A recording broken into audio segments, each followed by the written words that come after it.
Welcome to Hillenwood Baptist Church. We're glad to see everybody here. If you're a visitor, welcome. If you would, just join in. We're going to do a congregational hymn. The first one we're going to do is number 155, Victory in Jesus. If you would, please stand.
If the deacons would come forth, please. We'll take up an offering.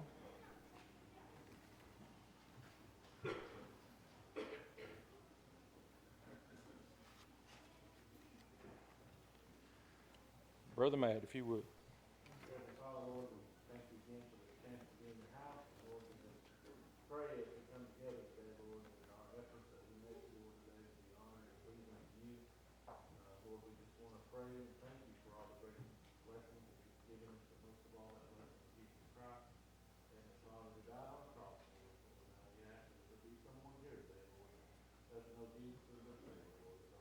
burden. Lord, they'll come to you before it's too late. Lord, we ask that you bless this offering and be used for the build of your kingdom. In your son's name I do pray. Amen. Hymn number 199.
Something that we ain't done in a while. I want everybody to shake hands and greet anybody that you don't know and let them know that you love them.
Hey, this Saturday, we're going to be taking the youth, the kids, to the Creation Museum. We're going to leave at 8 o'clock in the morning. Anyone that wants to go is invited to go. We're going to put as many we can get in the van, can ride in the van. I'm talking about the kids. If we don't have enough room, what we'll do, we'll just go in a caravan. People want to drive, and we're going to go, and we'll make a day of it. I don't know how long it'll be, exactly what time we'll be back. But we're going to do it in a day trip. We was going to do it in an overnight trip, but what we're going to do now, we're going to do this Saturday There will be a following trip where we're going to go to the Ark the next time. So we're going to do the Creation Museum the first time, because they say it's better if you go in that sequence. Do the Creation Museum and then follow with the Ark. So we're going to do that. Anybody that wants to come, be here at Saturday, 8 o'clock in the morning. I don't think we really need a sign-up sheet. We'll just go that way. And if you have any questions, just get with me or get with Sarah and Brother Carl, and Heather should be back sometime. You can call her too and ask her, and Susan. Anyways, thank you guys. And that'll be this Saturday, Brother Sean? Okay. And you're taking a bus or the van, or? Yeah, we'll either we're thinking about taking the van and just do it in the caravan. Okay. But we don't care to take the bus. Okay. It works out that way. All right. You're probably wondering what in the world I'm wearing this for, and so am I, actually. Kind of got the idea from Greg, because he mentioned somebody else. I've been studying, and what I'm going to preach on this morning is in the book of Deuteronomy. And then when they put this up here, this looks like, I told them the only thing that this front porch is missing is Freddie and Josetta sitting up here in rockers.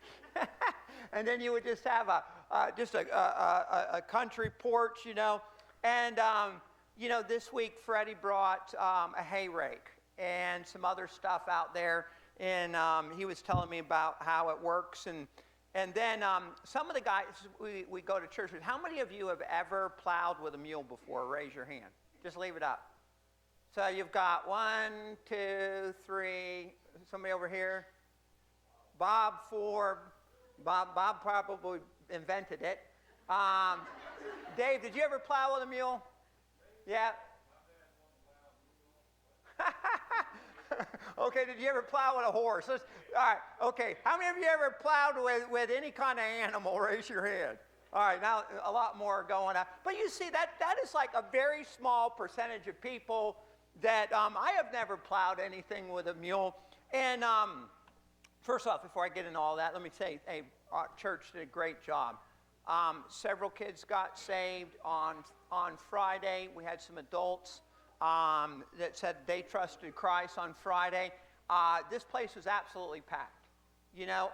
Was packed with parents. Now, some of them go to other churches, and that's okay. One thing that they do know, and as life goes on, and they ever hit a rough spot, they'll know there's a place in a church where they care. And that was the whole goal, is to let them know that, even if they go to another church, we'd help them in a heartbeat if they needed it. And we just wanted to get that out there. It was really, really a blessing to see kids just having fun. We're not talking about which bathrooms they can use, about all the other nonsense that our kids have to swim in this crazy world. We didn't have any of that this week. It was just kids being kids the way it ought to be, right? And where in the middle of all that fun, we stopped and we talked about Jesus, right? And we went back out and we had more fun. So now they associated that you can be happy and you can have fun and still be a Christian. And that's what we wanted to leave that with them, is to leave that point with them, right? And man, there are some kids out there that cried because they didn't want it to end. And some of them cried because where they're going for a whole week, they actually could just be happy. And now today, they got to deal with the fact that maybe there's adults in their lives that don't have their lives together, and they're trying. I mean, isn't that sad that somewheres in this county right now there's a kid dealing with some adult's problem? And that shouldn't be, right? We're supposed to take care of them, not them have to babysit our problems. But society has degraded to that point that now children have to deal with that, and that's sad. I want to thank you. I could not begin to tell everybody in this church thank you. I would miss somebody. But I just want you to know that I was very, very proud of the effort our church put forward and the amount of work that went in. Just the cleanup was huge. And thank you. That's an opportunity for us. That gets recorded for eternity, that you had a part in that, right? There's other stuff that's recorded too that I'd rather not be recorded, but thank the Lord, that one went down in the books too. Knows we care. And I just want, we've got addresses and contacts of these kids. that if they don't go to a church, and I don't know if we put down there what church they go to, but we're going to go visit them. And I'm going to need some help to do that because there's no way in the world I can do all that. But we'll get some names out there, and if you're willing to do that, we'll start sticking up here. We can divide and conquer. All I want to do, guys, is very simple.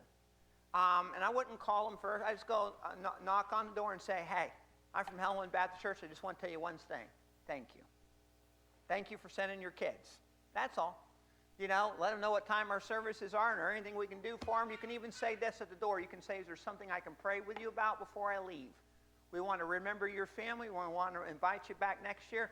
Is there anything that we can pray for you before we leave? That should be simple, right? And easy to do, and you'd let them know that we love them. So we want to follow up on it. We don't want to just leave it that. Now, if you take your Bibles this morning, and do I have this thing turned on? Okay. You know, most of you guys know that I was born in Florida. So overalls are absolutely outside of my comfort zone, for sure. Josetta said they look good on me, and I said, well, I even got a change of clothes in the car. And you wonder, why am I wearing this? Well, 2 weeks ago, I started looking at Deuteronomy and looking at some of the things that are there. And even I'm kind of guilty in this sometimes. Do you know that there is value in this is reminiscent of a different time, that plow out there, the hay rake, the mules. You know, that was a common place, 70 years ago? It wasn't so odd. In fact, by the way, 70 years ago, I'm sure there is somebody who got in the pulpit dressed just like me and preached. And very well may be someplace in this county or in the country where the pastor's doing that very same thing. It speaks of a day and age. Just because it's old doesn't mean it's useless. Just because it's older in our history doesn't mean that we cannot learn from it, or that there is a value associated with the way people lived 80 years ago. 80 years ago, it was way more common for families to eat together every single night, where they slowed the schedule down, and Dad was there and Mom was there and all the kids were there. They weren't over at this house or over here running here. They were all together. They ate together every single night. There was absolutely some value in that. You know, they went to bed early and got up early, and they worked hard, and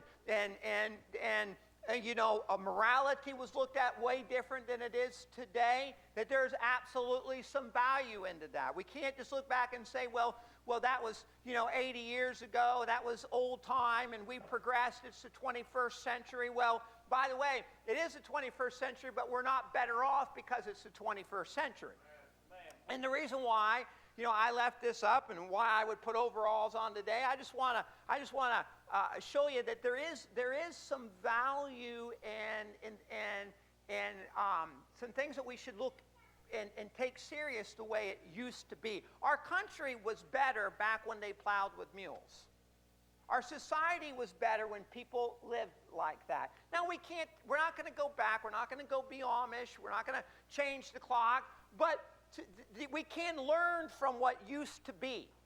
Well, when you read the Bible and you start off in Genesis, it's okay. Leviticus, when you get the Numbers and Deuteronomy and you're reading that and you're going like, what just happened, right? Because there's a lot of stuff in that area that a lot of times gets put on a shelf because we say, well, that's Old Testament. Have you ever heard anybody say, well, that's Old Testament? Just because it's Old Testament doesn't mean it has no validity, because why would God keep it and for all of eternity written in a book, okay, that he left for us? Why would he include it if it's just history and no value? All right? So even though we know that when we read some of these things that you read about in the law, that the consequences for that has been changed, the value that's in it, and why he, everything that he put in the law was there for a reason. It wasn't because he was being mean or unkind. It was just the opposite. So let's get in that this morning. We're going to look at 2 Kings chapter 22. Father, thank you for today. Lord, thank you for our history. Lord, I want to thank you. I had a good time this week just talking to some of our folks that, Lord, had a ability to live back then. And, Lord, I just enjoyed hearing some of the history. and some of the things that they did growing up, and some of the culture and the past of even in this county.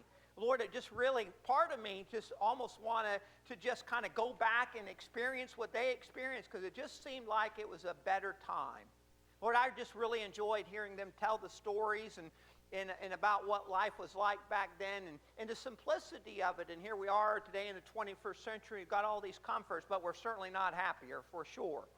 And Lord, our world has reaped the benefit of going its own way and discarding the things that we would call old. Lord, I pray that you'd help bring those things to our remembrance today. Father, I thank you for loving us. Thank you for caring for us. We ask this in your precious name, amen. You ever heard that term, the old-time religion? If it was good enough for our fathers, it's good enough for us. Well, there's a verse in the Bible that says, ask for the old past, seek for the old past. Well, why would it say that? Why, in fact, that's in Jeremiah chapter 6 and verse 16. Why would it say to ask for the old past, or to seek for the old past and to walk therein? Why would he say that? Because we have gotten off of that. We've gotten away from that. We have called normal what used to not be normal. And we need to absolutely get back to the old ways, for sure. And this happened kind of like what we're doing here, but on a much greater value. You know, I don't think they stood up in overalls or put a front porch. But let me tell you about this story. In chapter 22 of 2 Kings, Josiah was 8 years old when he began to reign, and he reigned 31 years in Jerusalem. Why don't you go to verse 8? So one of the things he did when he became king, the temple had deteriorated. The thing needed to be fixed. And verse 6, you know, they got carpenters, and they got builders, and they got masons, and they bought timber, and they hewed stones to repair the house. So they went to the Lord's house because it had started to fall down. And by the way, I would say today that the Lord's house has definitely fallen down. Churches don't stand for what they used to stand for, and they need to be repaired. And that's what he did. He said, hey, we need to get builders. We need to buy timber. We need to find somebody who knows how to hew rocks. We have let this thing go. We need to go back in there, and we need to rebuild it. Well, there was a cleaning that went on, and they went into the back rooms of that place, and there was stuff everywhere. And as they were cleaning it out, they came across something. And not too long ago, when we were working on this building here, we came across the book that has all the members in it. And on that day, the work stopped. And as that was opened up, people that should have been using a hammer stopped, and they began to read this book, and they got very interested what was inside this book. And they all started looking up their family. Well, the same thing happened when they were building, when they were fixing the temple. They came across the book. The priest found the book, and he opened it up, and he realized what it was. And what it was the law. And they sat down. I mean, it's amazing that they lost the thing. They lost the thing because they weren't using it. And it got pushed to the side, and nobody was reading it. And they sat down and they opened it up. And I want you to look at verse 8. And Hilkiah the high priest said unto Shaphan the scribe, I have found the book of the law in the house of the Lord. And Hilkiah gave the book to Shaphan, and he read it. And as he read it, it said, and Shaphan the scribe came to the king and brought the king word again and said, thy servant hath gathered the money that was found in the house, and hath delivered it into the hand of them that do the work, that have the oversight of the house of the Lord. And Shaphan the scribe showed the king, saying, Hilkiah the priest hath delivered me a book. So he comes to the king, and he's got this book, and he says, hey, the priest found this book. All right? And guys, I didn't write this story. I'm just reading it to you. This happened. And by the way, it's happened in our churches, in our society today. Okay? And Shaphan the scribe showed the king, saying, Hilkiah the priest delivered me a book. Verse 11, and it came to pass when the king heard the words of the book of the law, that he rent his clothes. So Josiah is sitting there. He's getting what's going on, okay? How's the construction going? By the way, we found the money that was set aside to build a house. We found the money, and we also found this book. And the guy sat down, and he began to read the book out loud to Josiah. Josiah hadn't heard this book, okay? His father didn't read to him that book. He didn't know everything that was in that book. When he heard what was in the book, what did the Bible say that he did? He was very concerned. And when it says, so concerned, he tore his clothes. Okay? And he was sorrowful. It bothered him on the inside. He realized that God's people were not living God's way. That's what he came across. He realized, wait a minute, we're not doing this thing right. We're not honoring God. I didn't know you weren't allowed to do that, or I didn't know. He's reading that going, look, you can't do that. You're not supposed to do this. You're supposed to do that. He's reading it and he's going, man, we're not even close to doing what God wants us to do. And if you read, which we don't have time, man, not only did he fix the temple, but he cleaned house on morality.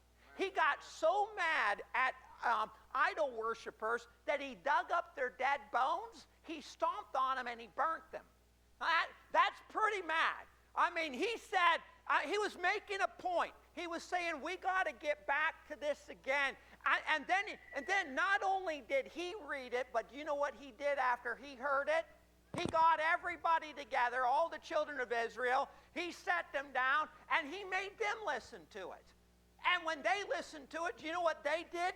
They did the same thing. Oh, I didn't know that was in there. I didn't know we were supposed to live like that. I didn't know God thought about that. Listen, I understand that you don't have to agree with me.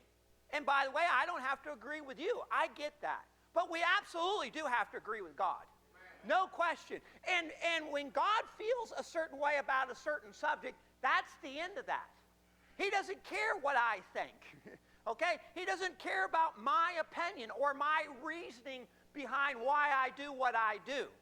Everything that you read, and I want you to go to Deuteronomy chapter 22, and we're just going to, so when he read that to them, and we cannot, guys, I'm not going to read all of the book of Deuteronomy. There's no way we could do that.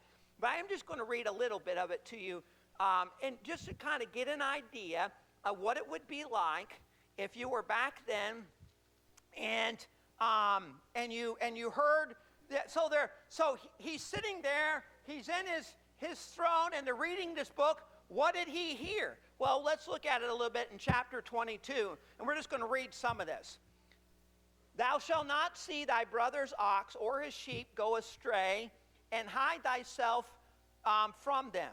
Thou shalt in any case bring them again unto thy brother. And if thy brother be not nigh unto thee, or if thou know him not, then thou shalt bring it unto thine own house, and it shall be with thee until thy brother seek after it, and thou shalt restore it to him again. Now, when you're reading the law, it's not a story. It's just going to jump all over the place. He's just giving you what God is saying is, listen, I'm going to set up a people, and I'm going to tell you how to live.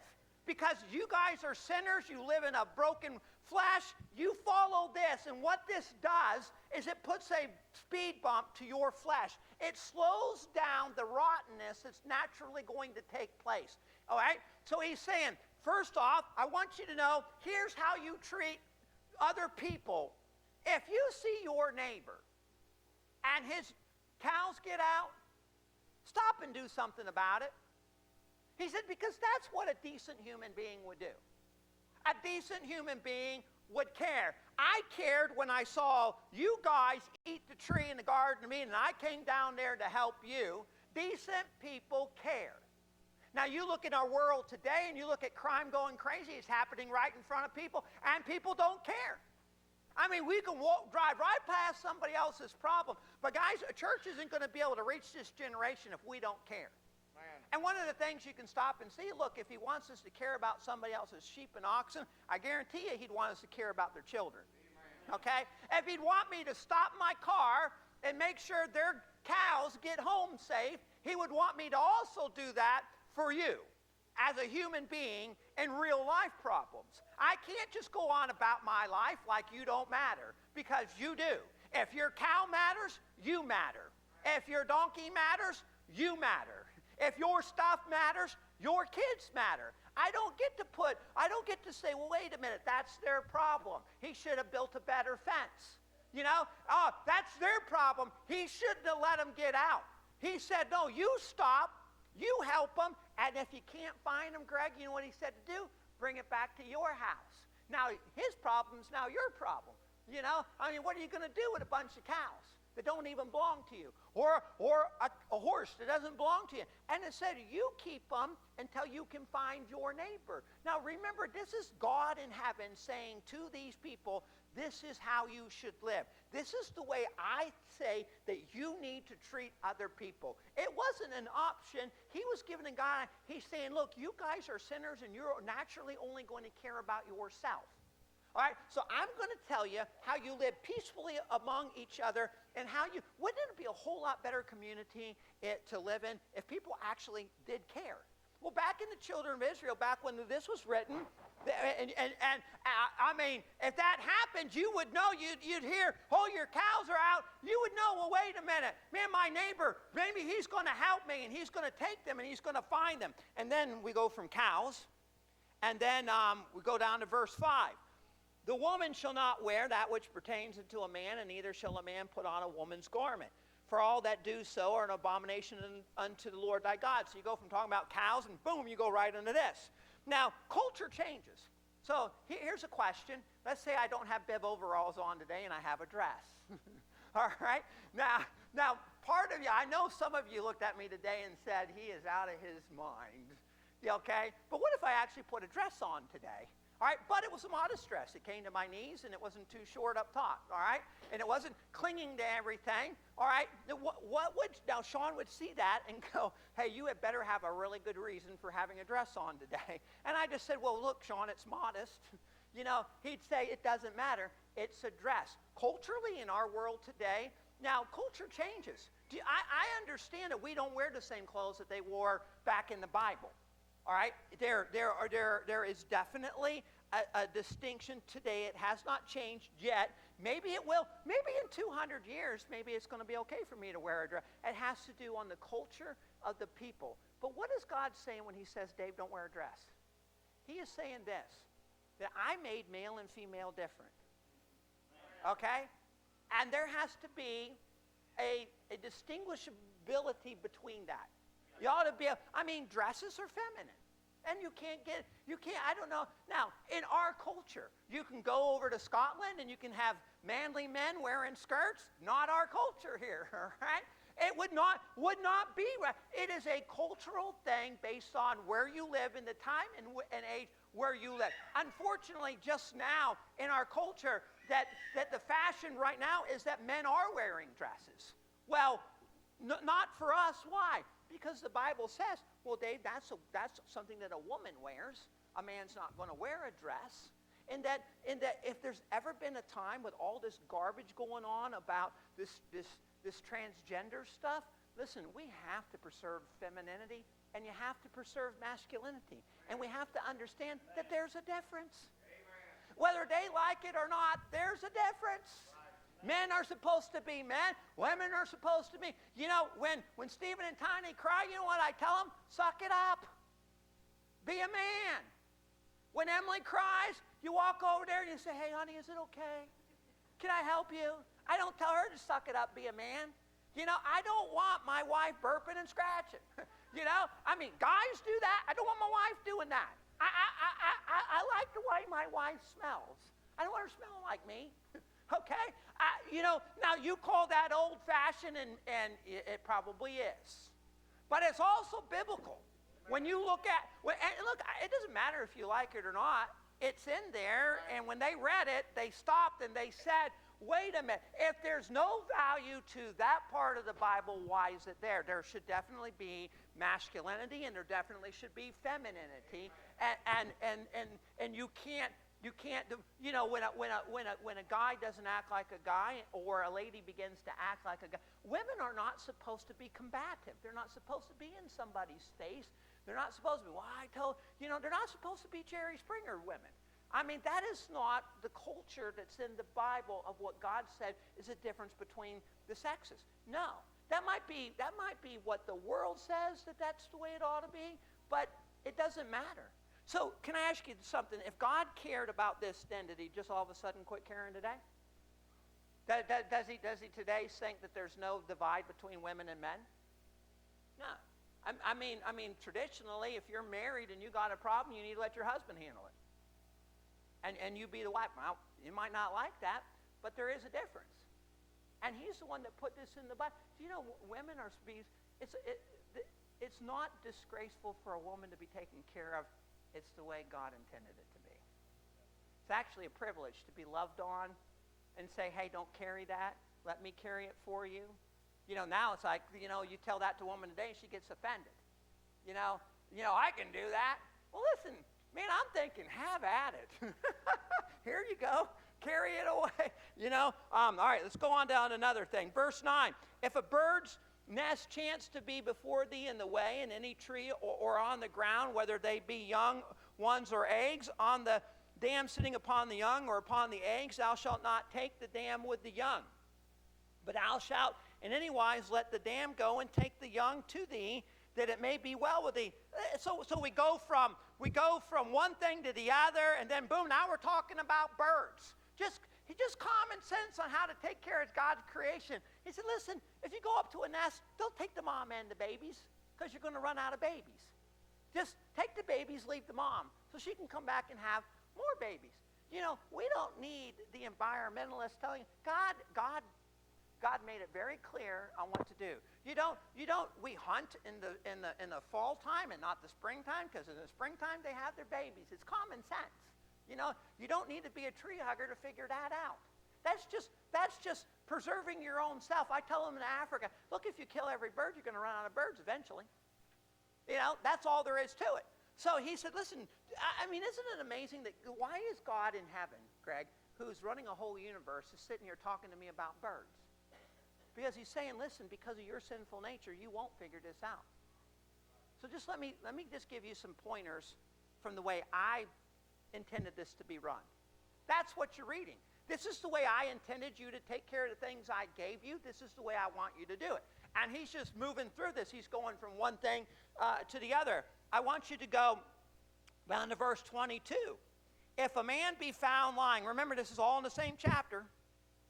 Okay, if a man be found lying with a woman married to a husband, they shall both of them die. Both the man that lay with the woman and the woman, so shalt thou put evil from Israel. Now, here's something that Arnold told me this week as we were talking about old times. He said, what was the sheriff's name? Jet Butler. Does anybody remember Jet Butler? Well, here's what Arnold told me. So if it's a tale, it's Arnold's tale. He said that he was known, if he learned that two people were living together in a home and they were not married, he would go to their house, he would take his belt off, and he would whip them. I'm like, oh, happy days. I guarantee you that put the fear in that community. Now, Cheryl over here went, huh? Well, hey, that's better than what happened here. Here if they caught you, they took you both out, and that was the end of it.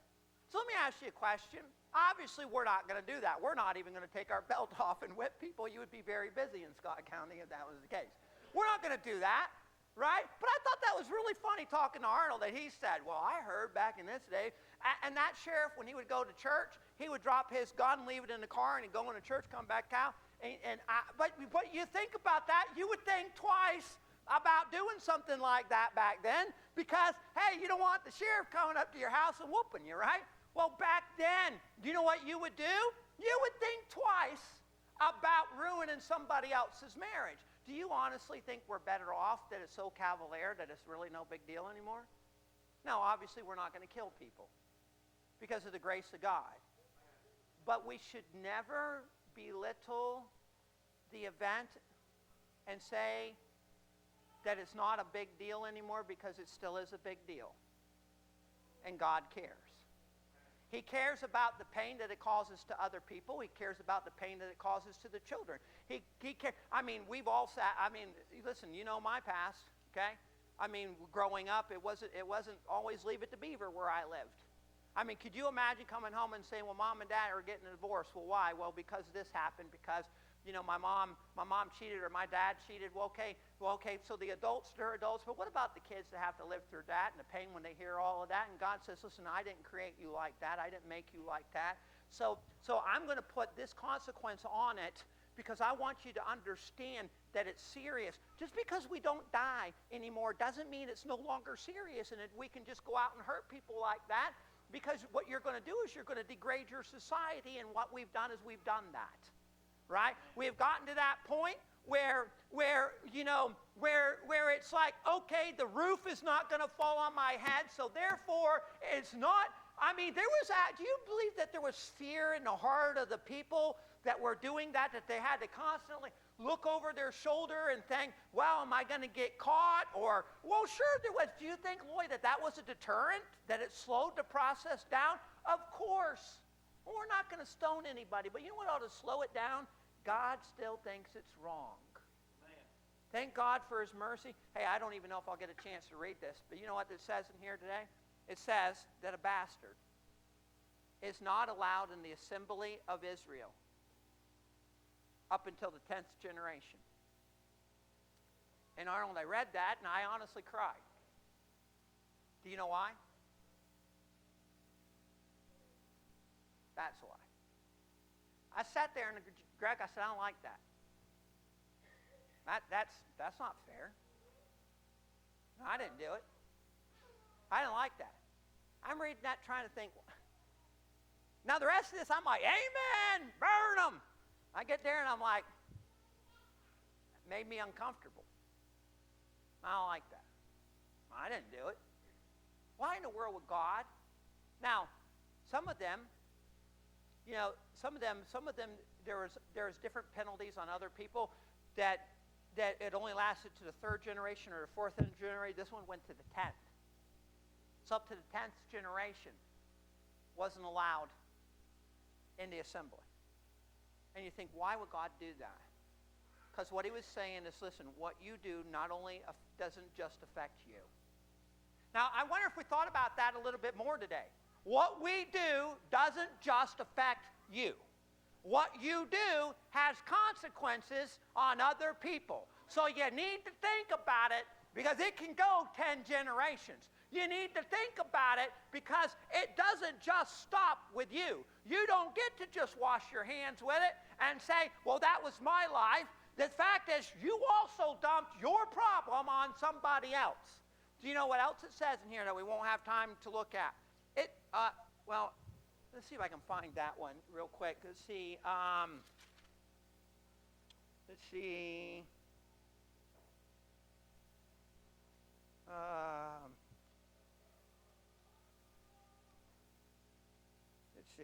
Okay. All right, go to Deuteronomy chapter, then we're going to go back a little bit more. Go to Deuteronomy chapter 22 and verse 12. Okay? Thou shalt have a place also without the camp, whither thou shalt go forth abroad. Thou shalt have a paddle upon thy weapon, and it shall be when thou wilt ease thyself, and you understand what that means, okay? So read that again. And thou shalt have a paddle upon thy weapon, and it shall be when thou wilt ease thyself abroad, that thou shalt dig therewith, and shalt turn back and cover that which cometh from thee. Verse 14, for the Lord thy God walketh in the midst of thy camp to deliver thee, and to give up thine enemies before thee. Therefore shall thy camp be holy, that he see no unclean thing in thee, and turn away from thee. So what it's saying there, he's saying, if you're out and you're in a camp and you need to do what human beings have to do, he said, there's a paddle on your weapon.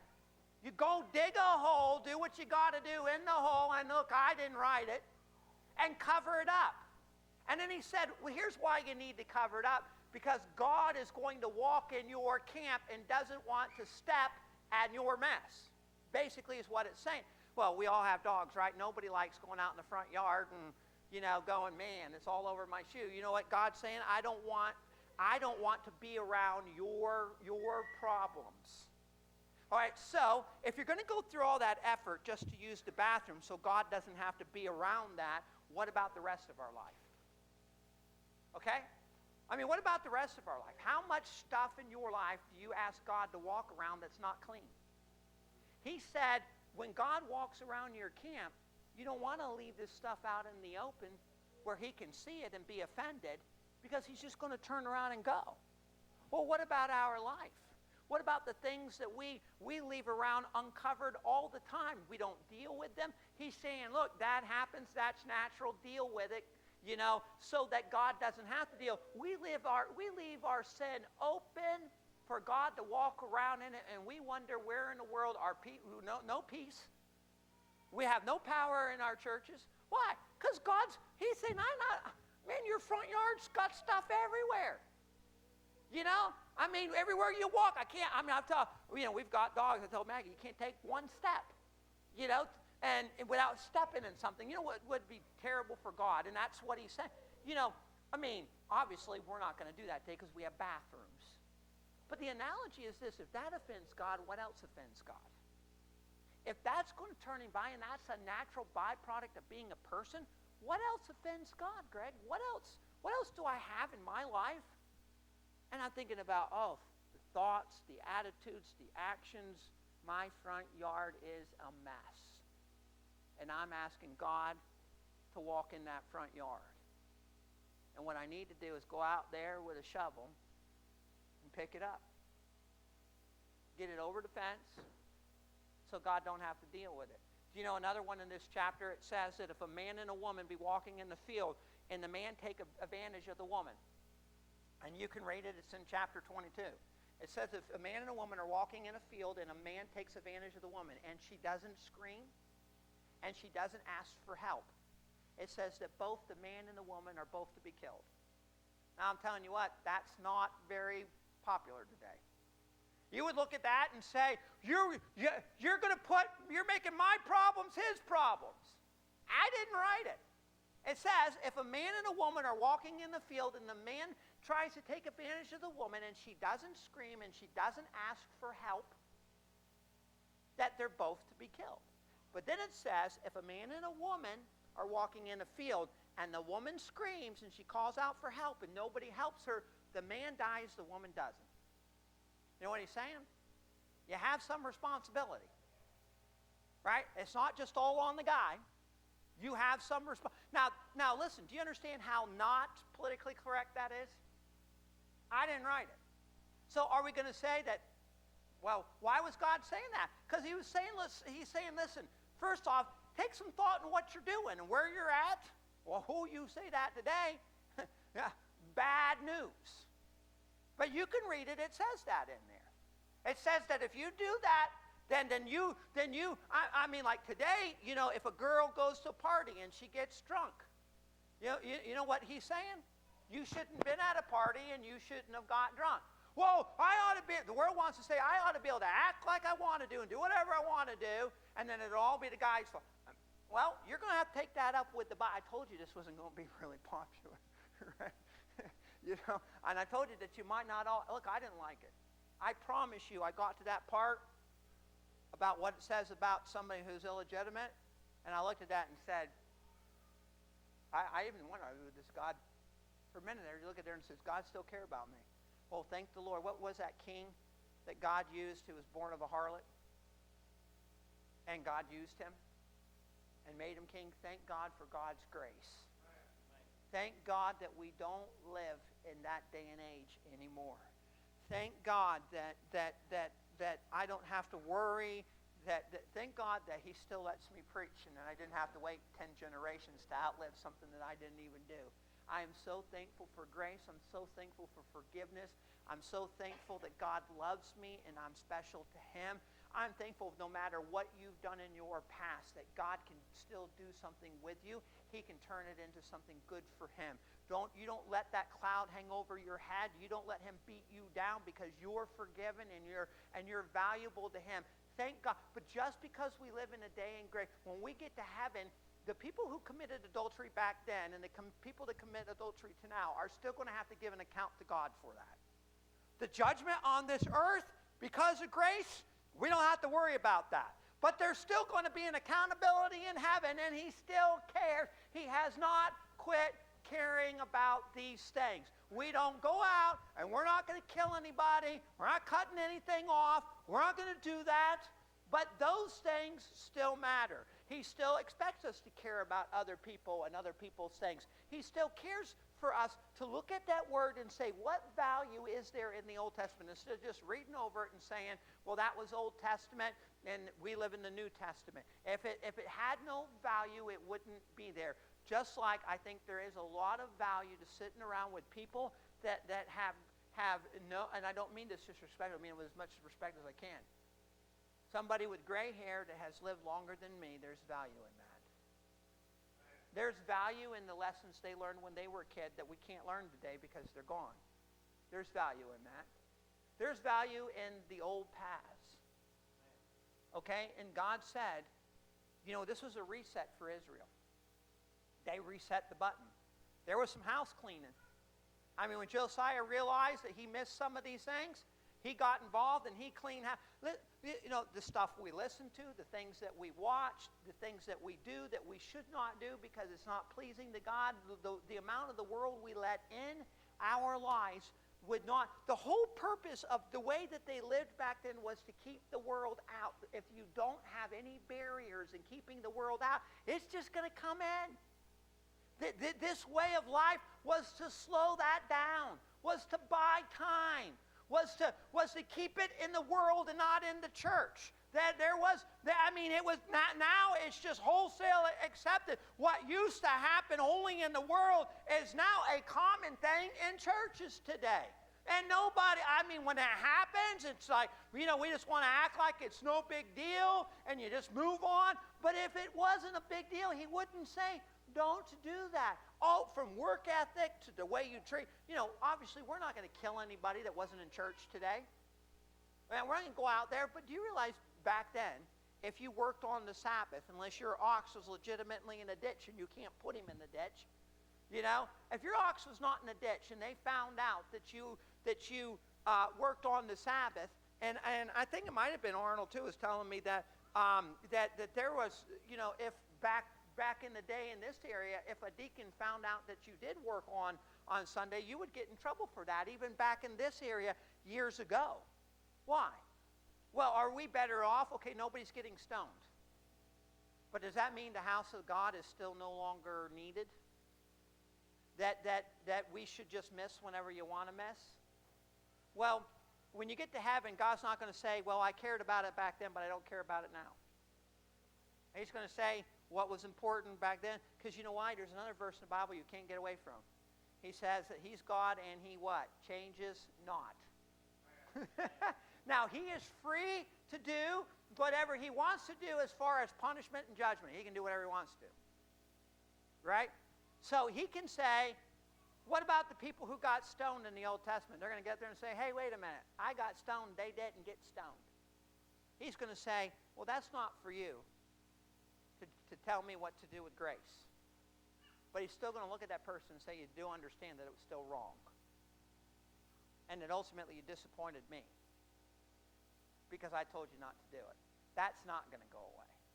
You're not going to get to heaven and stand in front of a God who doesn't care about whether or not you were moral, you were immoral. He's going to care because he doesn't change. So I wonder, because there's no way we can read all of this, and I'm done. But I wonder, you know what I did? I sat there and I just thought about that, and it kind of haunted me a little bit. It made me think about all kinds of things. I was uncomfortable. Just like Josiah was uncomfortable.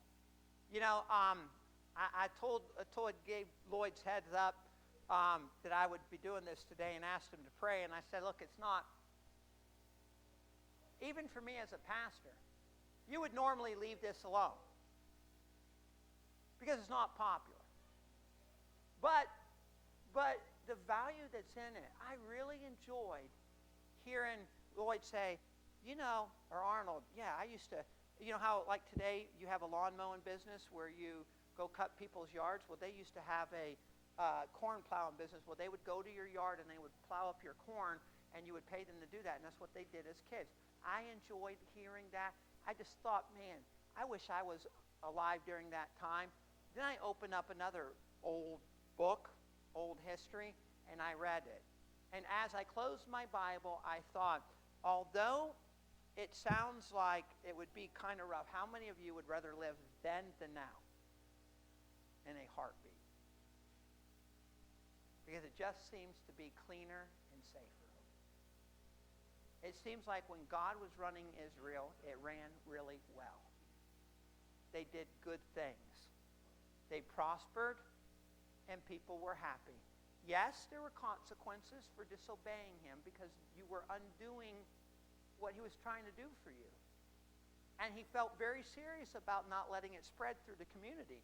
So he was harsh on it, but it was harsh for our own good. Now we live in a society where it doesn't matter. You hear about somebody living together today and you drink your coffee and you go, well, that's not good. And on you go. You hear about things in people's lives and it's like, well, you know, or the fact that we have become so lax in personal holiness that we now look and smell like the world. This reading of this old stuff to Josiah, to him it was old. It reset his kingdom. And when he died, God said, and he did a good thing. Now, it didn't last long. Before too long, they forgot about the book again, and now we're where we're at now. And we can't, I don't know if you're going to take this book and read it to America and have America do what Josiah did. That's probably not going to happen. However, it can happen personally. You can look at this book and say, now wait a minute.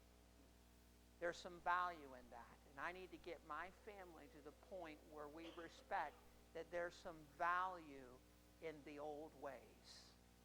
And we need to get around it. We need to read it. We need to think about it. We need to contemplate it. And to best of my ability, live as though that was today. Because what it will do, it'll be well with your family and yourself. If our kids, you say, listen, why don't you go out and do this? Because there are consequences to your actions. And when you do this, you disappoint God. He is not, at that moment, he's not going to be happy. You understand that God, when we sin, is not happy with our actions. He isn't up there going, oh well. He is not happy. And that enough should bother me. God is not happy with my actions when I don't follow that book. Now, we've all dealt with our parents before. I mean, you don't want to go home and make Dad unhappy. Well, why in the world would we want to make God unhappy? You can make him unhappy. All the grace in the world you want, not going to change the fact. Ask Ananias and Sapphira. By the way, that was New Testament. Ask Ananias and Sapphira what happens when God's not happy. They dropped that in church. Right? And church. God wasn't happy. Man, we have used an awful lot of grace. Have we not? As a nation. I mean, we have used a ton of grace. Personally, we have probably overextended grace. We have abused it because we've gotten used to it. And it's not made our society better. It's not made us better. Maybe we just need to respect the fact that we live in a day and age where we're not going to get stoned, but our behavior should match that of the behavior we just read about. Just because there's not a rock hanging over our head, we should still care, right? It should still be something that we hold on to and that we respect. And maybe we allow this to, if the one thing you take away from this today, just take away from the seriousness and the holiness of God. Let that resound in your mind. That God is holy and he's serious and he doesn't change. Let's pray. Father, thank you. And Lord, I just pray you'd help us this morning. Lord, just as we kind of ponder some of these things, some of them are not things that are pleasant. Some things are things that are uneasy and, Lord, unsettling to us because they go against things that we're so used to. And Lord, I know without a doubt that you love me and that you care about me and you care about these people. And Lord, you wrote those things for a reason, and they've not fallen out of date. They're still relevant today. And Lord, there was a time when your people forgot about this, and they didn't even know where the book was. But then they found it and they read it. And then for a time, They lived it. And during that time, you blessed them again. Happiness returned, Lord, as they just took you serious. Well, we're in a day where even though we may have the book, it's like we have put Deuteronomy and those things off to the side. And Lord, oftentimes it gets wrapped up in legalists and well, that's the Old Testament, and we've taken away the validity of it. But Lord, there's a lot of things in there we need to learn from today. If nothing but understand that you do care about what we do every day. You are watching, and you have an opinion. And God, I don't want you to be unhappy with my actions. I am guilty of being way too comfortable in this world. Lord, I'm guilty of leaning on grace just because it's there. Even though you said in Romans, should we continue in sin that grace may abound? God forbid. And Lord, that it would do us some good to be humbled by your word. And although we cannot change the clock and go back 80 years and plow with mules again, there are things we can learn. And we can apply them to our life today. Our children need to know that sin is serious and you do care about it. They need to know that sin has consequences and you can't undo that. They need to know about your grace and forgiveness. They also need to know that there is a way that you ask us to walk that would help us avoid those things. And Father, if we could just spend a little time around that word and just listen to you say, this is the way I intended you to live, we'd all be better for it. And Lord, some of it we don't like. And Lord, I just pray you'd help us to understand why you did the things you did, why you wrote the things you wrote, and why you have that opinion. And that you'd help to apply it to our heart, that all of us would go home and just take you a little bit more seriously. Father, I just thank you for loving us. We ask this in your precious name. Amen. If I could have...